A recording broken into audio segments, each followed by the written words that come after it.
OK，今日咧就帶大家睇個獨棟別墅啊，喺金灣區嘅呢個咧係號稱1800萬起嘅，但係好多人咧同你講珠海別墅百零萬買到，好多人拍咗呢頭，但係真實唔係啊！我帶大家認認真真重新睇一遍啊，究竟係點樣嘅別墅？1800大裝修，即見即所得嘅。咁呢度咧其實就係停車位嘅，我先搖一圈，將個別墅從頭到腳睇一遍啊！咁呢度咧就屬於嚟到後花園嘅位置啦。後花園咧就係睇高爾夫球場嘅嚇。嗱，望過去遠處咧就係高爾夫球場啦。其實呢個高爾夫球場咧都係我哋保利自身嘅嚇。遠少少嗰啲寫字樓嚇就係華發商都啦。咁睇過去其實唔係好遠嘅咋，就係隔咗一條河嚇。因為呢個高爾夫球場比較大，所以望起身咧就會比較遠嘅感覺。呢度咧其實呢一邊都係自己嘅後花園嚇，因為下邊係負一層嘅透光井，咁呢度望出去就係呢個河景湖景啦。然後喺度挖個泳池都係 OK 嘅。其實好多 agent 就係拍呢一個景啦，因為比較靚嘅。好，咁我啊進翻另外一邊啦。呢邊後邊屬於第2級嘅一個後花園啦。呢個後花園呢一度咧，好似咁設計啦，擺2個茶杯，飲翻杯茶，睇住前邊嗰啲高爾夫球場，其實就係好寫意、好休閒嘅嚇。咁而家咁嘅設計，佢種翻啲花花草草圍繞一圈。雖然整個花園嚟講，可能睇起身嚟就唔算大，因為花園嚟講大得嚟都難打理啦嚇。但係喺呢邊種啲花花草草，亦都係好雅致。咁呢邊亦都係側花園嚟㗎啦。咁而家佢就鋪咗啲食死啦、食板啦。咁出翻嚟呢一面先係正面嚇，啱啱我喺嗰度入嚟，喺呢邊入嚟嘅。OK， 大門就喺呢個位置啦。呢個大門咧，獨棟大門咧就屬於雙開嘅，雙開門嚇。入嚟咧個圓間做得都夠氣派嘅。咁1樓咧就比較簡單，廚房、客廳2個房間。呢一邊就係開放式嘅廚房啦，可以講得係。當然到時呢度可以整個趟門啦，有個鐘樓台啦。呢個廚房係比較大嘅，就同正門係一個方向。咁當然呢個位做咗個隱藏式嘅冰箱啊。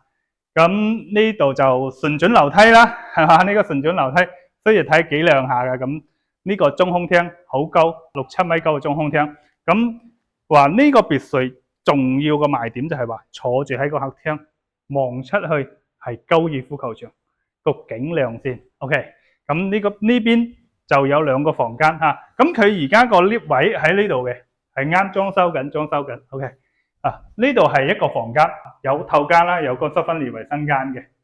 呢個景亦都係望嗰個高爾夫球嘅。咁呢度做房間擺咪把床啊，做埋嗰啲衣櫃都綽綽有餘噶啦。另外一邊亦都可以做得話係透間，咁就門佢喺呢邊開啦。呢度一個衛生間啦，係嘛？咁呢度單獨一個房間啦。佢而家嚟講設計咧就係個書房嚟嘅。OK， 咁如果自己改翻房間都 OK 嘅。其實負1樓就更靚啦。咁我就帶大家落去欣賞下負1樓先。OK， 喺呢度落去。呢度就旋轉樓梯落嚟。呢條樓梯唔算大，但係幾靚嘅，佔個位置都唔多。但係咧呢個負1樓，哇！俾我感覺係咪好闊啊？同1樓一樣嘅喎。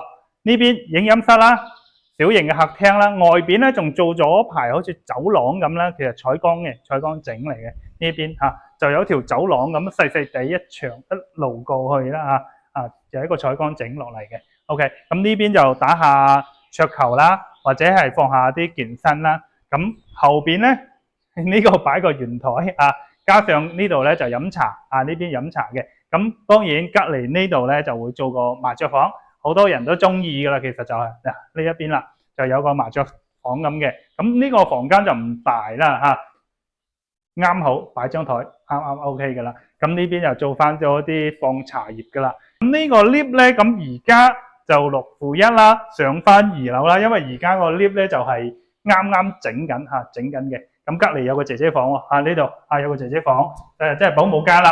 咁屬於透間嚟嘅喎，喺呢度做保姆都 OK 喎。呢度仲有透間。當然負1個光線唔會差我啱啱喺嗰個後花園呢度你睇唔睇啦？就有一排有排採光嘅，直接望出，即係高處望出咧就係嗰邊高爾夫球場嗰邊湖景嗰邊嘅。咁呢度就負一啦。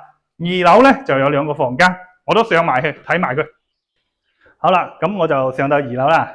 咁呢度咧就係嗰個旋轉樓梯上嚟啦，中空廳嘅位置啦。呢個廳其實唔大噶啦，2樓個廳好就好在多咗一個天台咁呢度天台咧而家係上唔到頂樓嘅，佢而家做緊個條樓梯上去，日後可以上到頂樓，就多咗個天台。咁呢邊就2個房間啦咁呢一個咧就係屬於話客房。咁佢而家咧就唔算大嘅，但係就話喂1.8米床採光，嗰啲床頭櫃衣櫃做晒落去都夠用。咁乾濕分離嘅衛生間啦咁2樓亦都有衛生間，嗰個 lift 位，lift 位一出嚟，咁而家條 lift 係做緊嘅整緊嘅。咁一出嚟咧，呢個就係主人房。主人房個景咧就係最靚嘅，我真係超中意呢個主人房。嗱，大家可以睇到啦。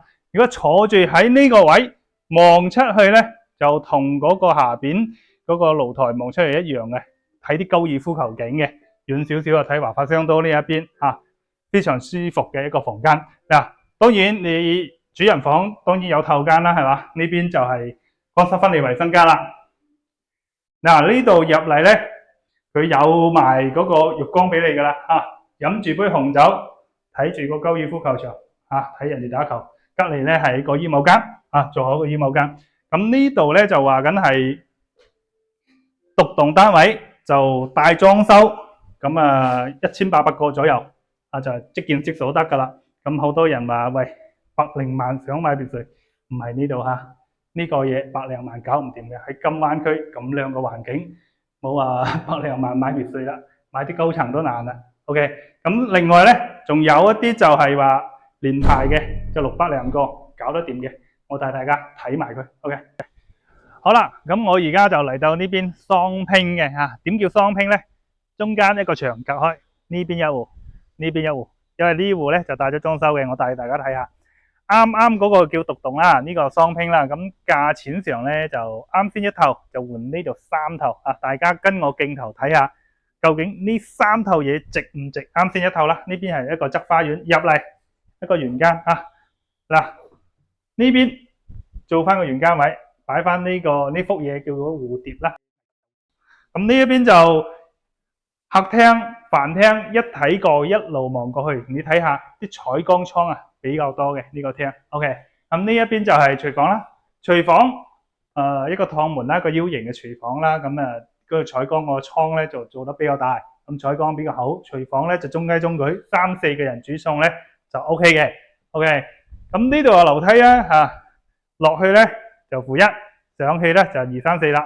好。咁帶大家出去睇下個花園咧，因為而家嗰個花園咧，雙拼個花園其實就唔算大嘅我大家睇下喺呢度出嚟，對於後花園呢度就唔闊噶啦，呢個後花園，但係就話飲下茶傾下偈就啱嘅。咁呢度有個側邊啦，側邊花園咧，咁做咗1樓咧就做咗個採光井喺度，咁前邊咧仲有一笪位置啦，咁整個位置就唔會話太闊，但係都啱用噶啦，呢啲係嘛，細細地，細有細個企理啊嘛，係咪 ？OK， 咁1樓咧就佢就冇做房間啦。咁呢度有個廁所啦，乾濕分離衛生間咁可以落翻去負1，上翻去咧就係2、3、4。我哋就先上去上邊睇下先跟住鏡頭而家咧就2樓，一入到嚟衛生間咁其實唔使扔樓梯咧，呢度就足夠位做條 lift 上嚟嘅足夠噶。OK， 一出到嚟呢度咧，其實就有個小露台嘅位置嘅，呢個露台，然後自己做翻食肆。咁而家佢係鋪玻璃嘅鋪咗玻璃，咁有個位置。OK， 呢度係洗頭間，乾濕分離嘅衛生間。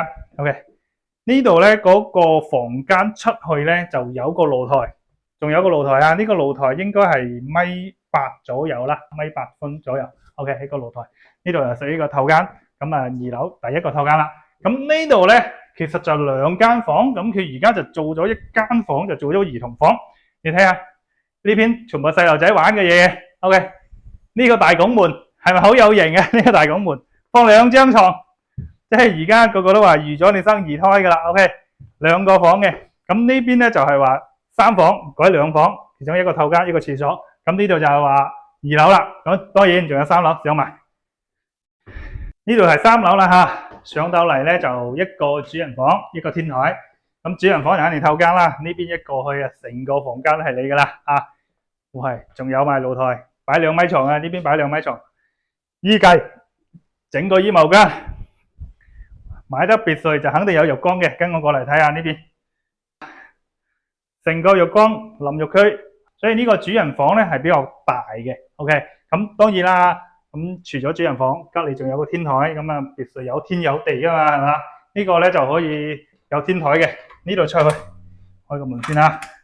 OK，咁呢個天台咧，其實就話燒下烤啦，傾下偈啦，賞下月啦，就係呢個位置，無遮無擋。喂，睇下星星，數下月亮就好啦。OK，咁呢度就係3樓負一先係靚嘢，我先帶大家再落去睇下。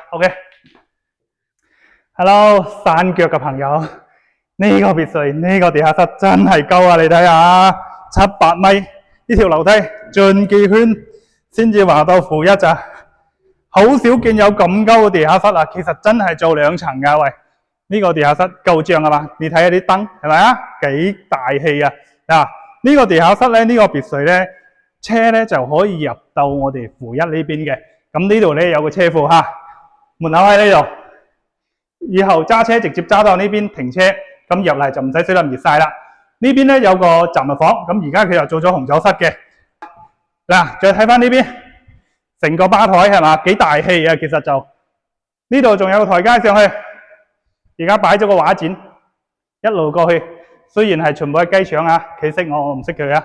呢度仲有個姐姐房，做咗個姐姐房嘅。呢個姐姐房唔大嘅嚇，放1.5米床啦，做個台咁嘅。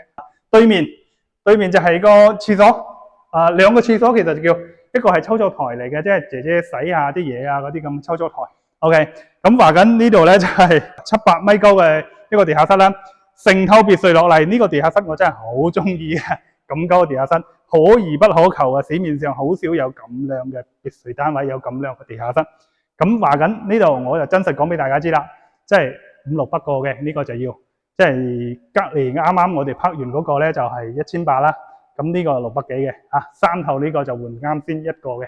咁啊講埋呢個位置啦，呢個咧就喺金灣航空新城嚇，喺叫做寶利天和嘅一個別墅啦。咁佢呢個位置係非常優越嘅，其實喺呢度翻到廣州大橋咧就24分鐘翻到廣州大橋，我直接導航24分就可以翻到噶啦。咁呢度本身就係金灣啦，咁去到金灣機場就10零分鐘嘅啫。對於嗰啲即係海外華僑啊、澳洲啊、加拿大啊翻嚟嘅朋友，非常合適嘅呢一套嘢嚇，非常靚嘅。咁周邊嘅環境亦都好舒服。咁我啱先都講到啦，一河之隔就係整個珠海最大嘅商業城華發商都噶啦。咁當然佢本身自己有金湖公園啦，有高爾夫球場啦。呢個盤出去咧就係金灣嘅情侶路啦，所以周邊嘅環境係冇得彈嘅。喺呢啲咁嘅地方有別墅賣，實在係好難得嘅。各位街坊有興趣嘅，或者係中意陳生呢種拍攝風格，或者中意呢種別墅嘅，隨時 WhatsApp 我，或者點翻，我哋下期見，好嘛？OK，拜拜。